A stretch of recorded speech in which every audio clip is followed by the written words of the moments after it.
أدوية التخسيس اللي هقولها لك دلوقتي ممنوعة ومحرمة دوليا، وما ينفعش ان انت تمشي، لان لو مشيت عليها هتعمل آثار جانبية انت مش قدها. سكتات هتخلي القلب يقف ويتوقف عن العمل تماما، تؤدي الى الوفاة، وعد كمان اضرار تانية نفسية وأرق، هتسبب اكتئاب. التخسيس اللي بتتعرض في التلفزيون على النت او بتتجاب من مصدر غير موثوق، فيبقى احنا بنخاف على. طب ايه الادويه اللي ممكن تسبب الاثار الجانبيه الخطيره؟ الادويه اللي هقولها دي هي جزء من الادويه اللي منتشره في السوق واللي في ناس بتمشي عليها، وحرفيا ده غير ان حصل وخسيت عليها فانت هترجع بعدها ازيد في الوزن واكتر. بلس الاثار الجانبيه والسايد افكت اللي هي هتسببها ليك. ايه هي الادويه دي؟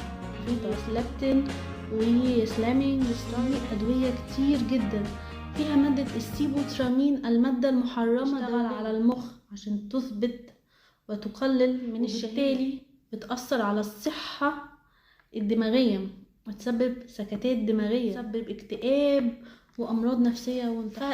الأدوية مش هتخسسك بس هتدمرك، فبلاش تمشي ورا كلام الانترنت ومش مختصة في مجال التغذية والتغذية العلاجية.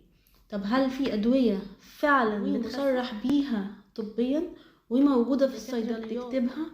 فعلا في أدوية مصرح بيها، دكاترة التغذية بتكتبها وبتوصفها عادي وتقدر تمشي إشراف طبيب. ايه هي الأدوية دي؟ ليستات كاسم علمي، في منه أسامي كتير تجارية في السوق.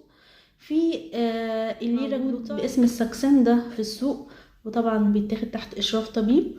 وفي ادويه تانية بتتاخد تحت اشراف طبيب مصرح بيها من وزاره الصحه والتغذيه عادي، بس لازم نظام غذائي معاها، لانه بدون نظام غذائي مفيش حد بيخس بدواء، بس محدش بيخس بالسحر.